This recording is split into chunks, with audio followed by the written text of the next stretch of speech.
Halo pemirsa Daily Use Multimedia, apa kabar? Oke, ulasan hari ini adalah otomotif lagi. Apakah itu? Ya, ini kebetulan mobil pribadi saya. Dan ingat, setiap otomotif kami mempunyai dua slogan. Slogan pertama adalah battle proof, slogan kedua adalah aspirated engine.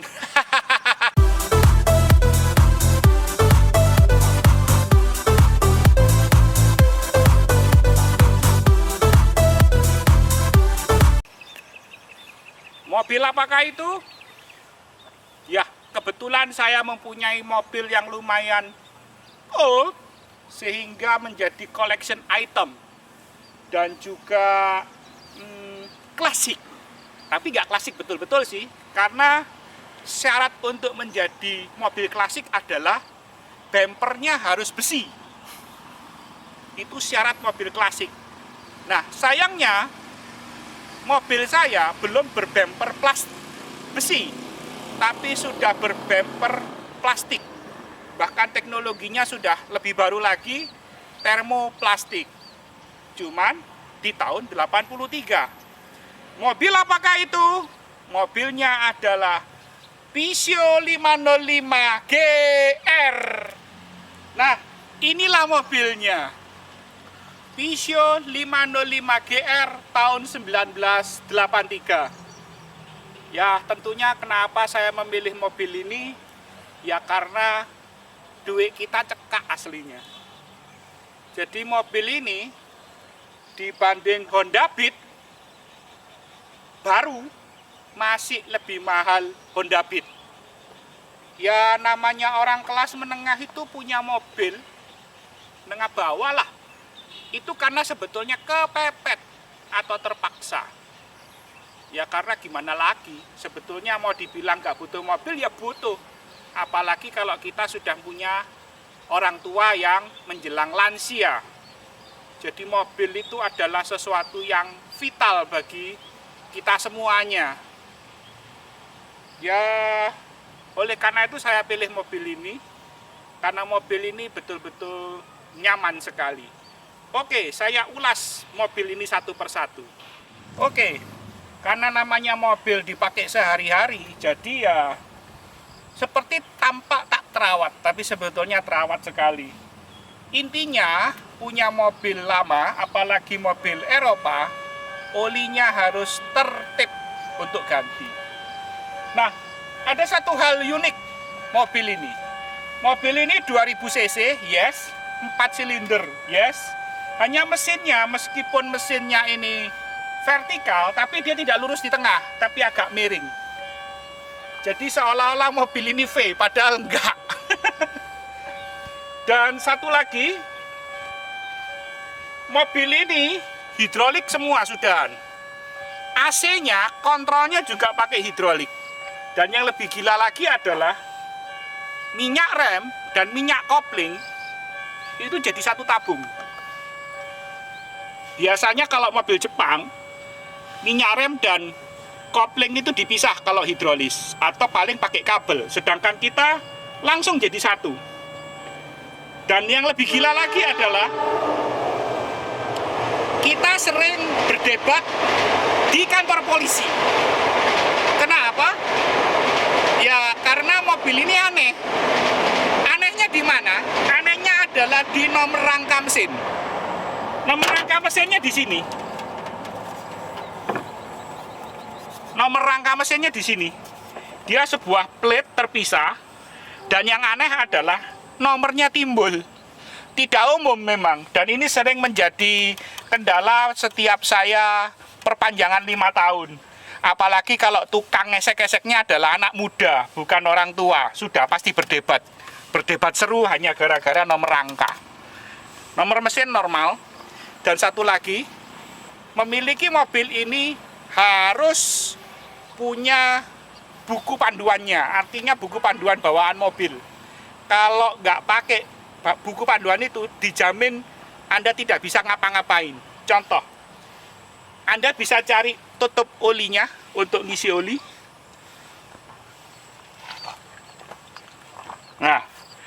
Bingung kan? Bingung kan? Nah, kalau pemiliknya dan dia sudah punya bukunya, dia tahu bahwa sebetulnya tutup oli itu tersembunyi di sini. Nah, baru dia bisa nambah oli. Nah, ini kalau tidak ada bukunya sampai elek, tukang ganti oli pun akan kesulitan.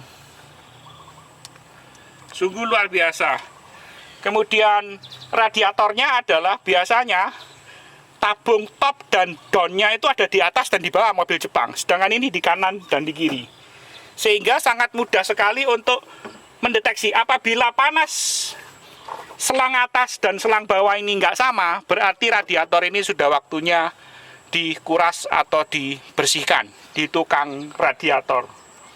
Inilah kelebihan dari sekaligus kekurangan dari mobil Peugeot 505 GR ini. Dan kebetulan mobil ini sudah saya modifikasi sehingga dinamo ampernya saya gedein. Ini punyanya Toyota Hardtop ini. Supaya apa? Supaya listriknya banyak. Karena mobil ini asik, cekjreng.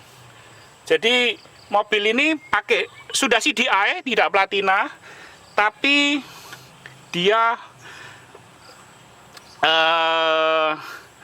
tetap menggunakan distributor dan koil. Nah, ini kalau digedein setrumnya asik.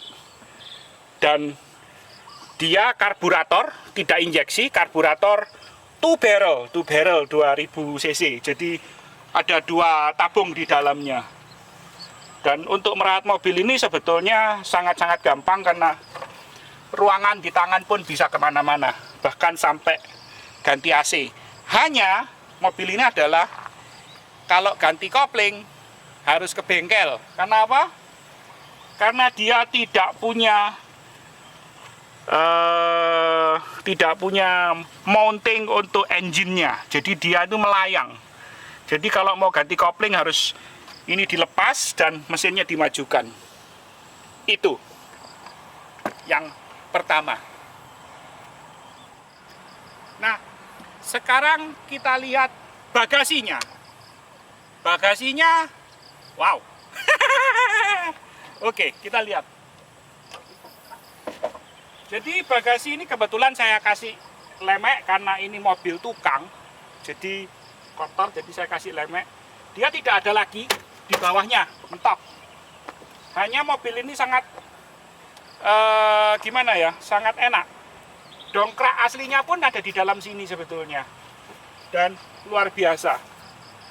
Dan yang perlu kamu pemirsa tahu adalah bagasi segini nih bisa muat apa sih? Oke, saya kasih tahu. Tinggi saya adalah 176 cm. Berat badan saya adalah mungkin 98 kilo. Jadi bisa punya gambaran kan? Apa itu yang membuat gambaran? Lihat ini. Mobil ini bisa buat nyulik orang. Masuk. Oke, keluar.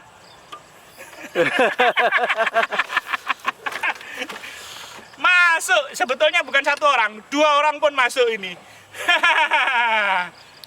Oke, ada lagi yang istimewa. Tadi dilihat bagasinya adalah flat. Terus kemudian kemanakah ban serepnya atau roda cadangannya? Nah, ini kelebihannya. Jika barangnya ini penuh, untuk ngambil ban cadangan kita tidak perlu bongkar barang. Karena apa? Dia ada penarik tuas di sini, tinggal tarik, jelek di sini dan rodanya bisa turun sampai di sini. Jadi sangat enak sekali untuk membongkar ban serep mobil ini. Nah, happy-nya mobil ini apa? Adalah tidak semuanya elektrik. Karena saya sebetulnya mobil yang pengoperasiannya elektrik itu suka, tapi nggak semuanya suka. Seperti contoh berikut ini. Ini adalah mirror atau spion. Nah, Biasanya mobil-mobil sekarang sudah elektrik. Kalau yang murah pasti hanya langsung diongkek begitu saja. Sedangkan ini dia itu mempunyai mekanik dalam. Dari dalam. Nah, jadi tidak ada ceritanya namanya rusak mekanik. Beda dengan elektrik yang sering rusak. Kemudian ada lagi, lampu depan itu supaya bisa naik dan turun. Mobil sekarang pun sudah elektrik. Di tahun 83 dia mekanikal sekali dengan ini saja. Diputar. Nah, itu luar biasanya. Ada lagi yang istimewa. Mobil ini tempat rating lampu terbalik dengan mobil Jepang. Jadi kalau mobil Jepang itu rating dan lampunya sebelah kanan. Sedangkan ini di sebelah kiri. Tinggal ratingnya, dim lampu, lampu satu, lampu kota, lampu besar, dim.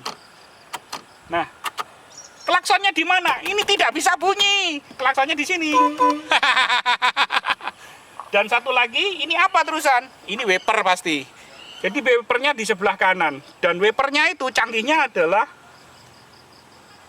satu-satunya wiper yang saya tahu di semua mobil yang kompleks seperti Peugeot 5053 GR ini. Bagaimana? Karena kalau ngidupin harus ditekan dulu. Kalau nggak ditekan nggak mau hidup. Kemudian baru diputar untuk intermediate, speed 1 dan speed 2. Baru dimatikan. Nah, sedangkan kalau ditarik ke atas, ini untuk mengeluarkan washernya. Tapi washer sekaligus wiper jalan. Sedangkan kalau ke bawah, ini hanya washer saja. Nah, itulah kompleknya pengendalian washer yang komplit di mobil ini. Dan sayangnya, mobil ini memang nggak power window sih. Masih by power. Nah, mobil ini ada yang istimewa lagi. Apa itu? Lacinya segini gede. Mantap. Dan ini baru bisa yang bisa menyamai ini untuk mobil zaman sekarang adalah Hyundai Ioniq 5. Mobil elektrik loh yang baru bisa menyamai. Yang lainnya belum bisa, tidak ada yang sebesar ini. Nah, khusus untuk mobil tahun 83, di mana mobil tahun 83-84 awal itu adalah masa peralihan mobil teknologi 4 speed persneleng ke 5 speed. Jadi kebetulan saya dapat yang 4 speed pada tahun 83. Cuman kelebihan dari 4 speed ini tidak kalah dengan 5 speed. Karena jujur saya pakai mobil ini jarang ngoper. Karena power mesinnya juga gede sekali. Audionya pun kebetulan ini masih orisinil, jadi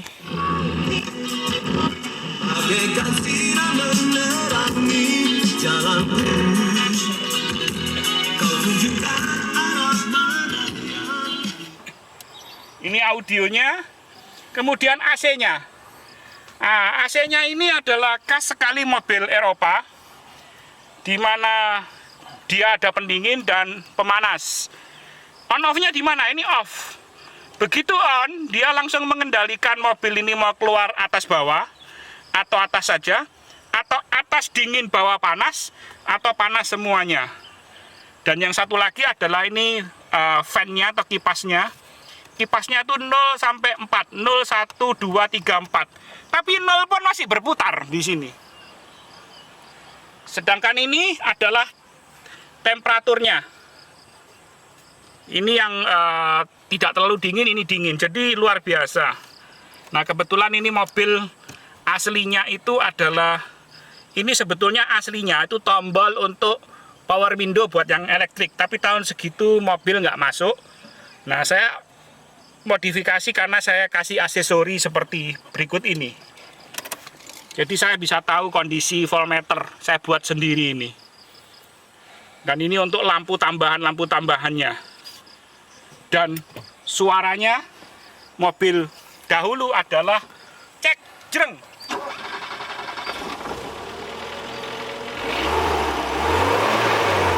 Aspirated engine.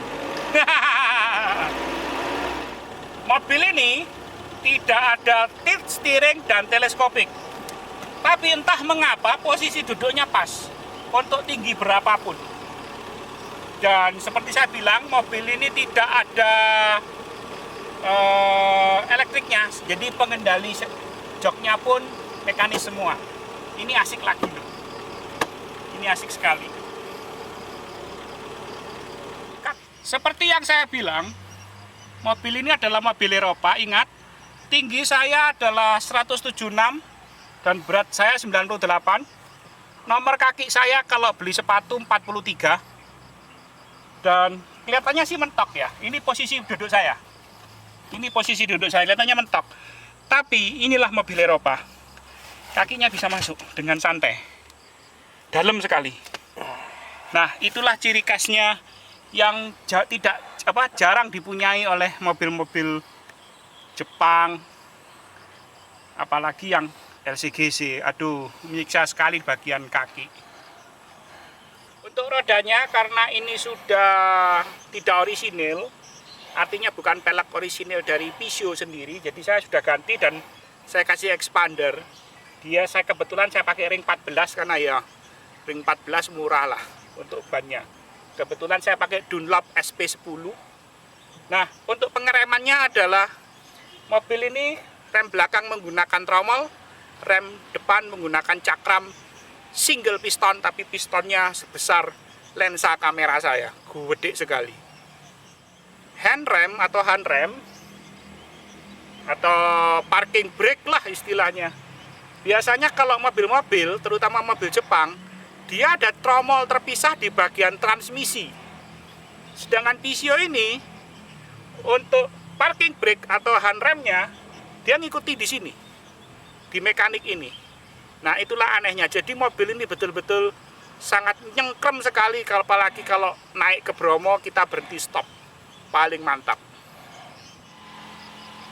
Mobil ini suspensinya depan adalah McPherson Strut.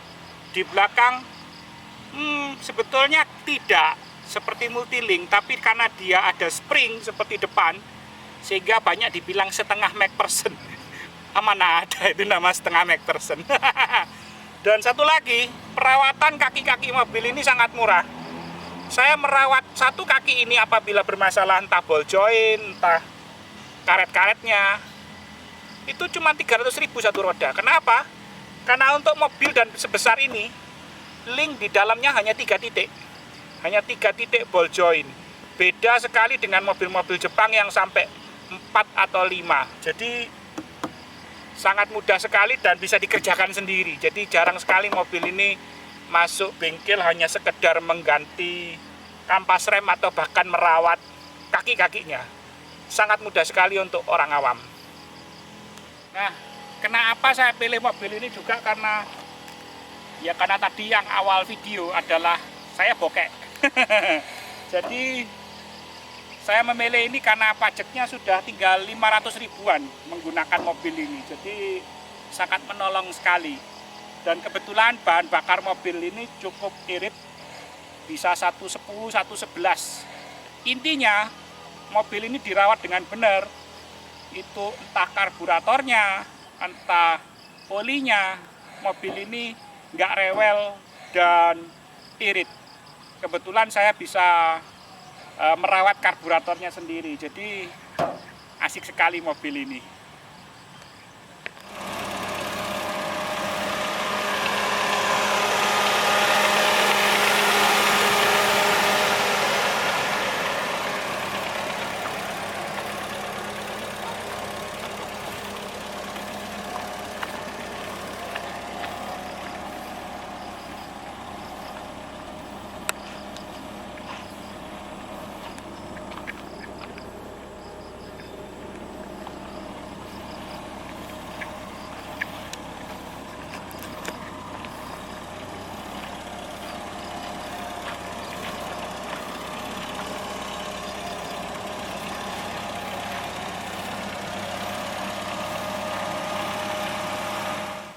Demikianlah ulasan mobil Peugeot 505 5GR tahun 83 hari ini. Jika Anda suka, like, subscribe, dan komen. Harus saya ulas apa lagi. Dan ingat, mobil ini sudah terbukti battle-proof untuk aspirated engine. Demikianlah Daily Use Multimedia hari ini. Bye-bye.